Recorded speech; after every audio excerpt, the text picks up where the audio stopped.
Le Cap-Vert, les sections qui confirment la règle des élections contestées en Afrique de l'Ouest. En Côte d'Ivoire, Laurent Gbagbo crée son nouveau parti, le Parti des peuples africains. Et puis en République centrafricaine, le président Faustin Archange Touadéra lance un cessez-le-feu unilatéral dans la guerre contre les rebelles. Et puis on termine par le Togo, le président turc Erdogan attendu mardi à Lomé. Nos invités sont là, David Diakbavi de togosite.com. David qui est très sollicité ces temps-ci. Bonjour, vous allez bien? Oui, bonjour, je vais bien. Merci et je réponds toujours avec beaucoup de plaisir à vos invitations. Nous avons également un homme politique du parti clé, il s'appelle Georges Ewo. Georges, vous allez bien? Je vais bien, Michel. Ravi de nous revoir encore sur ce plateau. Je voudrais aussi saluer mon frère David. Ravi de le revoir encore ici. Ouais. Allez, on commence donc par le Cap-Vert, le candidat du parti de la gauche historique du Cap-Vert, l'ex-premier ministre José Maria Neves, a remporté la présidentielle dès le premier tour dimanche dans cet archipel, cité un exemple de réussite démocratique en Afrique de l'Ouest. David Diakbavi, le Cap-Vert, c'est l'exception. Une des exceptions. On a d'autres pays également qui sont des exemples de démocratie en Afrique de l'Ouest. Oui, le Cap-Vert, c'est un très bel exemple, en tout cas en matière de stabilité démocratique. C'est un pays qui a compris, en tout cas, c'est un État, s'il faut le dire ainsi.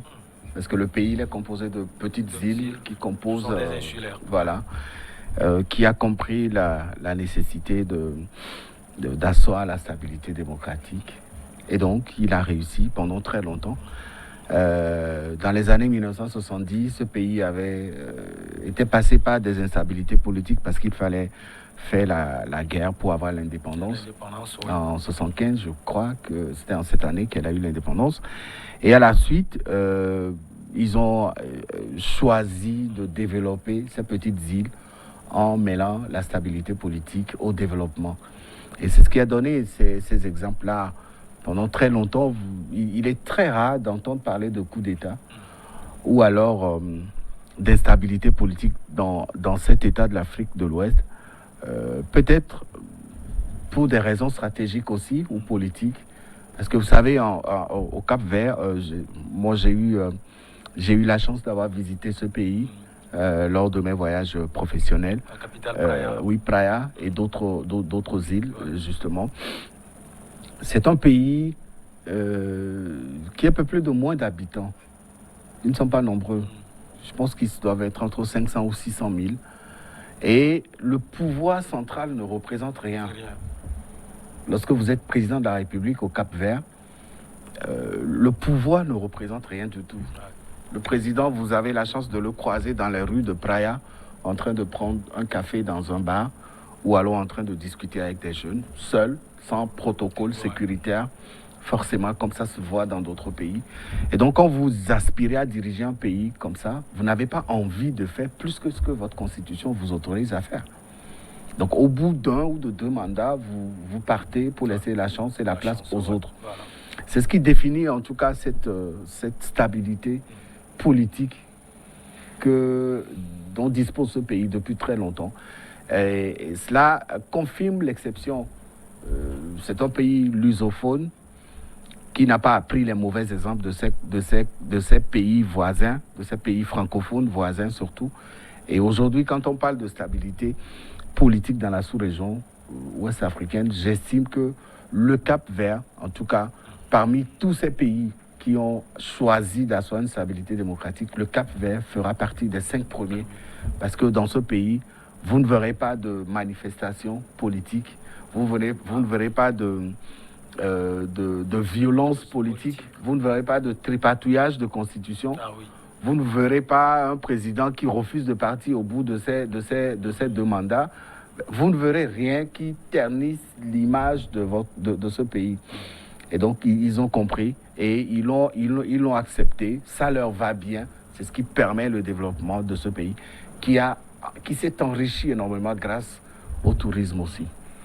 Alors, une démocratie bien ancrée, Georges Géo, grâce à ces facteurs déjà cités par David Diakbavi, pas de coup d'État, pas de tripatouillage de la Constitution, disons un troisième mandat, voire quatrième mandat, il a défini presque tout ce qui fait avantager cette démocratie capverdienne. Oui, effectivement, il a dit la vérité, quand bien même que la démocratie n'est pas un fait. Mais bon, quand même, ce que le pays fait en matière de démocratie, c'est énorme. Ça montre la volonté de ceux qui animent la vie politique de ce pays à se départir des intérêts partisans et à faire face uniquement que le développement ou l'émergence quand même du pays. En fait, il a dit c'est pratiquement une population de 550 000 habitants. Et avec ça, on n'a pas trop de problèmes. On n'a pas tellement de problèmes. Mais je pense qu'on peut faire l'extrapolation. On peut quand même élargir. Si la méthode est bonne, je pense que même si la population est beaucoup plus nombreuse que ce qu'on est en train de voir, s'il y a la méthode, ça marchera. En fait, ça prouve, comme je l'ai dit, la volonté de ceux qui animent. Voyez-vous, ces deux grands partis pratiquement qui animent la vie politique de l'île capverdienne. Pendant des années. Pendant des années. Et donc, du coup, vous voyez, quand un camp gagne, l'autre, il fait le fair play. Ouais. D'habitude, ce qui se passe, ce n'est pas forcément celui qui a gagné qui fait problème, mais celui qui doit accepter qu'on a gagné qui fait des problèmes, qui fait que certaines élections sont entachées de tous les noms que nous connaissons.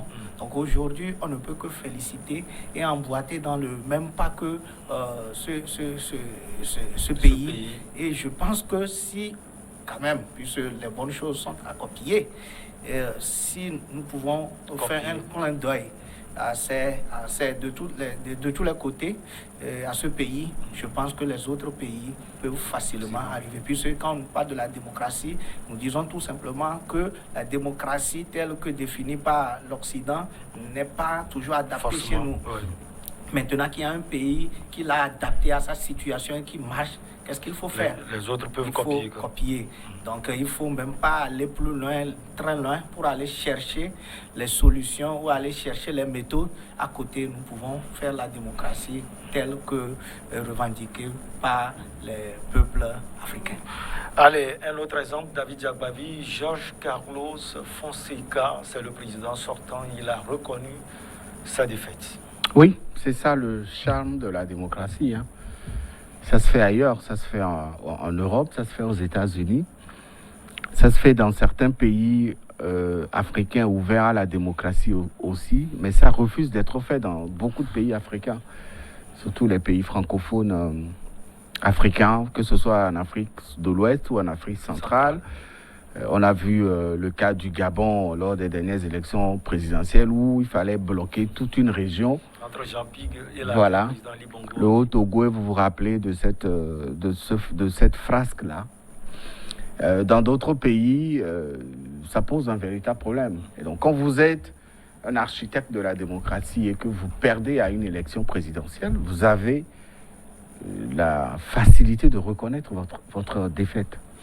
Et vous passez le témoin au victorieux ou au gagnant.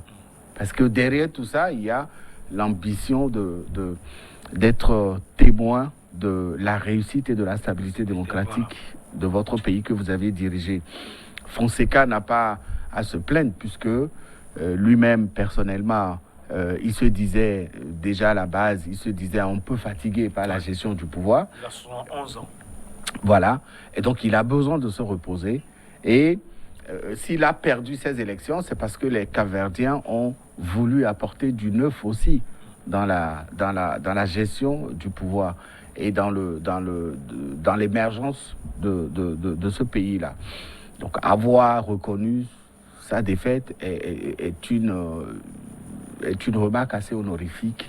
Et je crois que ça restera dans les cœurs de beaucoup de Capverdiens. C'est ce qui marque et c'est ce qui fait plaisir aussi C'est pour ça, quand vous allez aux élections au Cap-Vert, vous n'avez pas à vous inquiéter de quoi que ce soit. Parce que si vous gagnez... Si vous gagnez, vous êtes déclaré vainqueur, vous dirigez. Et si vous perdez, vous rendez le pouvoir à qui de droit. Et puis vous allez vous reposer. Fonseca a succédé aussi à quelqu'un. Après ses mandats, il a perdu malheureusement. Et enfin, son parti n'a pas remporté les élections. C'est tout à fait normal. C'est un peu comme aux États-Unis où il y a une rotation entre démocrates et républicains. Forcément que ça participera aussi à asseoir une sorte de stabilité politique sur cette île-là. Georges, cela peut s'expliquer aussi par le fait que le président capverdien a des pouvoirs limités, même s'il dispose d'un droit de veto pour promulguer une loi. Non, pas forcément. Ça dépend plus de la volonté de la masse à faire quelque chose de différent par rapport à ce qui se fait sur le continent. Il ne faut pas se faire de l'illusion. Oui, c'est que les gens ils ont compris qu'il faut une méthode pour pouvoir développer notre pays. C'est ça. Ce n'est pas parce qu'il a les pouvoirs limités. Il peut faire quelque chose et remettre la Constitution et avoir beaucoup de pouvoir. Il suffit d'avoir beaucoup d'élus au niveau du Parlement et puis ça passe. Et là, on change en toilette et puis on lui donne beaucoup de pouvoir. Donc du coup, c'est une volonté effectivement des filles et des fils de ce pays à pouvoir se démarquer, à pouvoir aller de l'avant. C'est très important parce que c'est ensemble que nous pouvons réussir. Et je ne pense pas qu'une seule personne peut se dire, frapper sa poitrine pour dire « moi, je peux développer mon pays, moi seul ». Comme peut-être on va le dire aujourd'hui, on va parler de Gbagbo qui dit « moi seul », c'est moi seul qui doit décider, moi et moi seul. C'est-à-dire qu'en fait, il y a certaines choses, quand on parle de parti politique, on ne parle pas de moi et de moi seul. Et surtout quand on parle... selon les règles. Oui, on fonctionne selon les règles. Donc aujourd'hui, c'est une vérité, c'est une volonté de tous les acteurs. Notez la volonté de tous les acteurs. Ce n'est pas seulement que le parti politique a la volonté, l'opposition ne voudrait pas parce qu'à tout prix, je dois me dire qu'on m'a triché.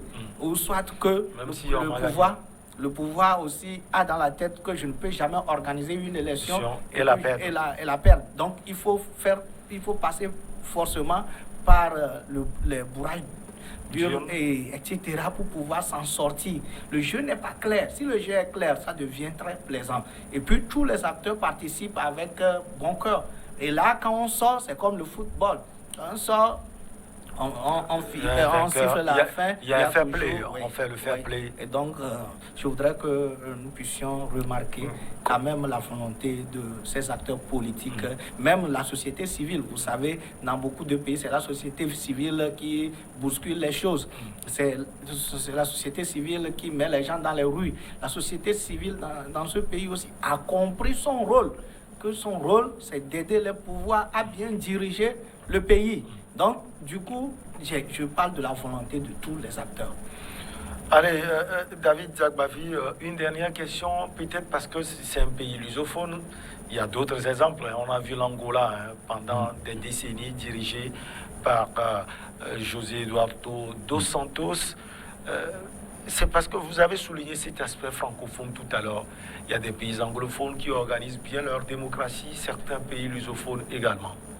Oui, c'est un héritage politique assez avancé. Vous avez vu, lorsque vous êtes ouvert à la démocratie, vous n'avez pas à vous faire des soucis. Le voisin direct du Cap-Vert, c'est la Guinée équatoriale. La Guinée équatoriale de Obiang Nguema. Nguema qui est en train de taper la quarantaine au pouvoir et qui prépare la succession avec son fils qu'il a nommé vice-président. Vous voyez la grosse différence? Il y a des pays qui ont compris que le pouvoir ne représente rien. Vous l'aviez dit tout à l'heure, le président capverdien, il n'a aucun pouvoir. Vous êtes élu, vous portez un titre honorifique. Le reste, c'est votre gouvernement, c'est votre premier ministre qui travaille. Et donc, vous n'aurez pas forcément envie de changer quoi que ce soit pour vous accrocher au pouvoir. Et cela doit être accepté par tous les autres pays aussi. Parce que tant que dans une région, dans une sous-région, vous avez des pays qui sont réfractaires à l'alternance, vous perdez du temps aux autres pays aussi. Et donc aujourd'hui que le président Fonseca a perdu les élections, il les a reconnues tranquillement. Et vous verrez que au bout de 5 ans, certainement que son parti reviendra encore au pouvoir, pas un autre candidat. Et donc cet héritage revient véritablement à asseoir aussi une sorte de stabilité politique. Ça vaut bien le coup d'éviter que le pays tombe dans des instabilités régulièrement parce qu'un président ou un candidat a envie de s'accrocher au pouvoir. Et donc, aujourd'hui, c'est quand même bien fait. Moi, je dis le Cap-Vert devrait normalement être le premier pays en matière d'assises démocratiques en Afrique de l'Ouest. Puisque les autres pays qui viennent, c'est les pays anglophones. Vous prenez le Ghana, il y a eu tellement de coups d'État. Jusqu'en 1980, il y en avait eu encore. Vous prenez le Nigeria, c'était la même chose. Vous prenez ces pays anglophones-là qui ont réussi à asseoir leur démocratie. Il y a eu des coups d'État dans ces pays-là. Mais quand vous venez vers leurs voisins francophones, à part quelques-uns, le reste, c'est des réfractaires, c'est des têtus. Et ils le font sciemment, ils retardent leur pays, ils s'accrochent au pouvoir, ils ne veulent pas d'alternance. Et cela ne participe pas à développer véritablement leur pays. On va partir la petite pause, on revient derrière pour parler de la Côte d'Ivoire.